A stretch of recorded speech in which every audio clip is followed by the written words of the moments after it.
Before we dive in, I just want to say that the self-help space has helped so many people, myself included.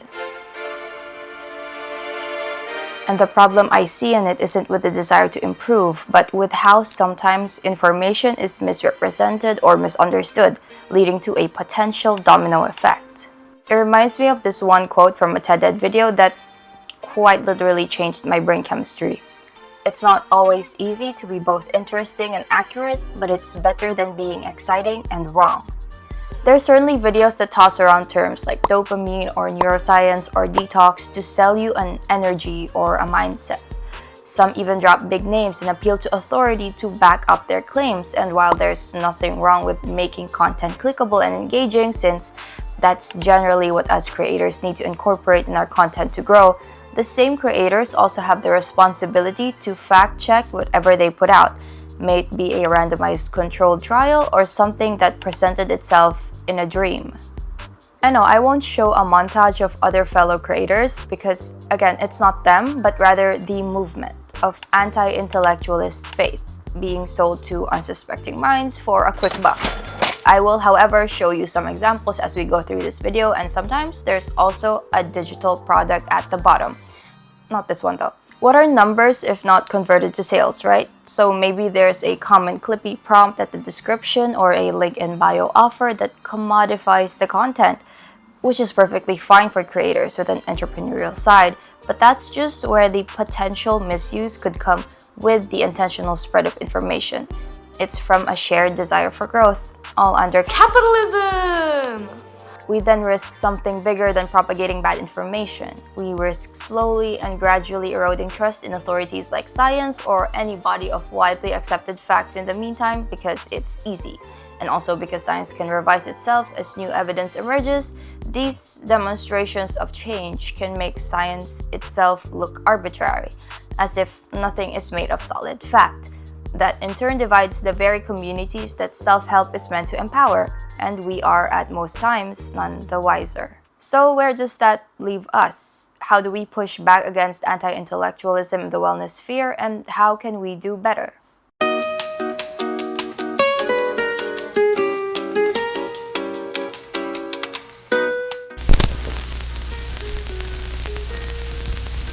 Anti-intellectualism is the hostility to and the mistrust of intellect for some reasons. These intellectualism deniers tend to champion common folk, framing experts as disconnected from the experiences of common everyday people. This unity tends to evoke emotion against a common enemy. In pop culture terms, they are somewhat not like us. In the wellness cyberspace, we can think of modern snake oil salespeople. These modern SOSs, other than being an acronym I just made up, often repackage scientific-sounding concepts into bite-sized, hyper-shareable claims. An advertisement going around X.com, formerly Twitter, starts with a conspiracy and it goes like this. This fucker. Some strong language. Has been the director of the FBI for 48 hours, and he's already going after one of the most corrupt industries in the world. Even The Simpsons predicted this exact situation years ago, but nobody was listening. Just watch this shit. You've discovered the holy grail of modern medicine. Why the hell would you keep it buried like this? I'll tell you why. Because there's far more money to be made in treating a disease than in curing it. Why cure someone of cancer in a day if we can treat them for a lifetime and bill them every step along the way? What? That's insane. What you're doing here is criminal, and I'm going to tell the whole world about it. Is that right? Who's going to believe you? The internet? You'll be just another nutjob left-wing blogger. It kicks off with exposing the FBI for gatekeeping the alleged holy grail of modern medicine, and then segues into an entertaining cartoon skit that wakes up the conspiracy theorists in chat, and then even more testimonials. This is where it gets weird, because isn't this the exact same thing that Danny White was saying on a podcast before they took it down? That for the rest of my life, I have to put this CPAP machine on so that I can sleep at night? That's the answer to this? I remember how frustrated you were with that thing. Yeah, listen, I was at a place where I'd rather die than put that thing on and try to sleep with that thing. I'd sleep for 35 minutes and then end up ripping it off in the middle of the night. I'm like, this is it? Then I'm out. I had the best doctors that you could get from the best hospitals that you could go to, and none of them could answer my questions. None of them could stop snoring. So Danny White talked about how he was struggling with chronic allergies and snoring, and how this was all due to a blocked nasal passage. Just this one thing led to health issues for years in this massive gut. But what's crazy is there was a product on Shark Tank that was made specifically for these issues, but they took the episode down. But I did some digging and I found the exact deleted episode, and I'm gonna play it for you guys right here. Tropical Rush is our best seller. There's a base of menthol and peppermint in all of them. There you go. Yes. That's really good. It's really quite a hit. It enhances your breathing for sure. It does open you up. So they were all taking hits of this thing called Boom Boom. And then it ends with an advertisement for a product with menthol and essential oils for a little less than $20 per pack. And what makes this thing super potent is the two natural ingredients it has, menthol and essential oils. The menthol opens your nasal passages initially, but the essential oils keep them open throughout the entire day. All you do is just inhale through each nostril. And you can feel that cold rush of air opening up your sinuses. And from someone who struggles every year with chronic allergies and always wakes up congested, this little stick has been a lifesaver. Right when I roll out of bed every morning, I just do one snort in each nostril and I'm clear for the entire day. But the biggest issue with these is since they have thousands of these incredible reviews, they are constantly off the market. And last time they sold out, it took them a month to restock. However, they just restocked for the next week and they're having their biggest flash sale for the next 24 hours. If you see a little orange cart somewhere down here, that means there's probably only a few left. And I thought I was bad at storytelling. The product itself might be harmless and even effective, especially since it most probably is a repackaged version of something that already exists. I actually had a stick of my own in case I got nausea from commuting when I was in college, and my family at home always had the jelly ointment version on standby. And my aunt has this Big Bertha. It's almost empty. It's an extra strength efficacent oil with methyl salicylate, camphor, and menthol. It's hard to ignore how this irrelevant, sciencey, and appeal to authority fluff gets used to draw in unsuspecting leads. Big names by association can lend big credibility even when that credibility isn't fully earned. The younger audience who grew up with smart devices are often better equipped to discern whether or not some health claim is BS more than the elderly population. And as a general rule, it's always worth checking your local Food and Drug Authority like the US FDA in the United States or the EMA and the EFSA in Europe to see if these over-the-counter self-help products meet national standards. Another example would be in this recent short I uploaded. Yes, this one. That one feels less aggressive than the physical product ad, but in the same way, creators like her are also selling products, only digital ones like online courses and seminars, and I'm not sure whether they deliberately misinterpret the sources that they cite or not cite, or if they're simply misguided. As creators, we have the responsibility to know exactly what we're doing. All of this is happening without AI-generated talking heads, so what happens when AI surpasses human media literacy? The internet may be dying, but are digital humans dying with it too? Skipping the complexity of actual sciences and condensing them into shorter forms may not only mislead but also foster an ecosystem where nuance disappears and feelings weigh heavier over facts. I do admit it does take a certain skill to create a harmony out of facts and entertainment. I myself, a product of dry academia, am also still learning as I go.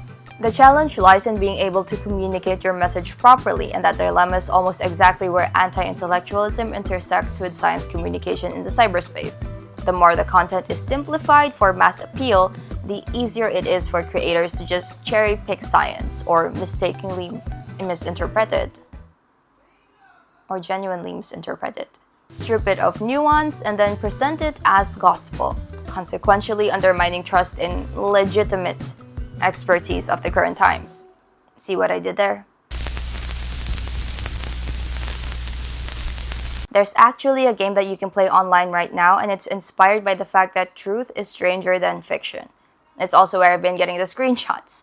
The name of the game is Bad News, and the link is in the description below. Basically, you just have to be the best at being the worst. Your goal is to attract a large, huge following by being a puppet of whatever agenda that gets hold of the masses system wants. Like, you really have to get them emotional in this game. Here's a speedrun of me in the background playing the game for the first time, and it's just gonna get a lot more interesting.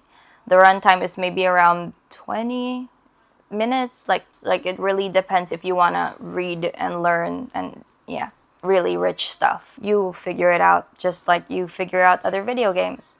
Anyway, back to the main program. If we want to keep the best parts of wellness, like knowing which supplements are genuinely helpful, identifying effective mindset shifts, and embracing practical self-help, while avoiding all the unnecessary fluff that erodes trust in science, then we have to learn how to be responsible distributors and consumers of information. Heavy on that latter part. Sabrina Carpenter, who is not a scientist as of the time of this recording, actually talked about what the mainstream audience catches on in a Rolling Stone interview. When there was a public uproar about her most popular songs being overly sexual, she clapped back and said, "Those are the songs that you've made popular. Clearly, you love sex. You're obsessed with it." It's hardly rocket science to see the same pattern in the wellness sphere. Buzzwords and exaggerated claims are usually what makes the science go viral. The algorithm is the audience after all, and when the audience makes up the algorithm, accuracy competes with entertainment value. A peer-reviewed study in an academic journal is just sitting there quiet and is virtually nothing next to a TikTok with a catchy hook and that can rack up millions of views overnight. What becomes of the reward system in disseminating online information isn't necessarily the truth. Instead, it's clicks, shares, and conversions, like profits, net gains, W's in the chat. And when the currency of attention is king, it's a race to who can grab your attention the fastest, no matter the means to the goal.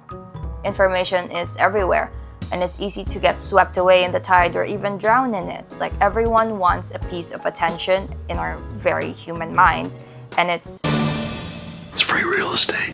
which leads us to wonder, how can we remain vigilant in discerning what's real from what's not?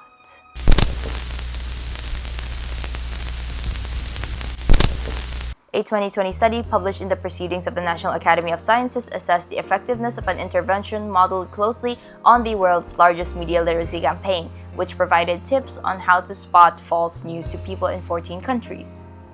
Their hypothesis evaluate whether or not media literacy intervention can be effective in combating the spread of falsified or fake news content on the receiving end.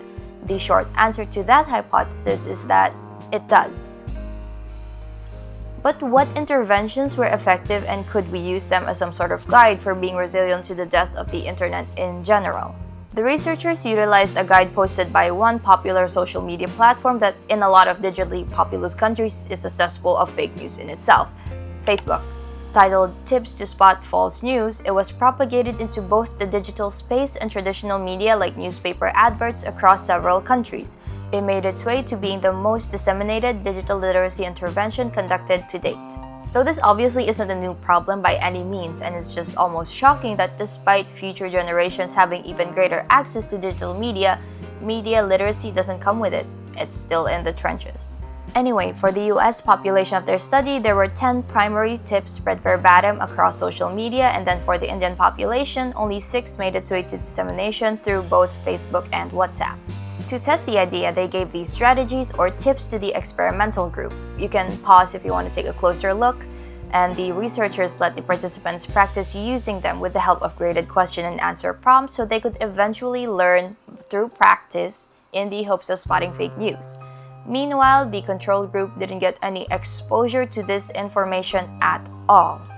Which is, I think, the most important, simple thing that you can get from this study. Before we get to the results, we should acknowledge that there is a possibility that too much doubt can create a culture of distrust. Having a skeptical society can negatively affect people's relationship with news in general. Like, who could we trust if we believe that everyone isn't at all trustworthy?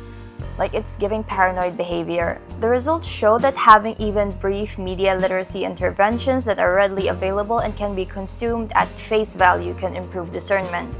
And in simpler terms, we can only know the knowledge that is made available to us.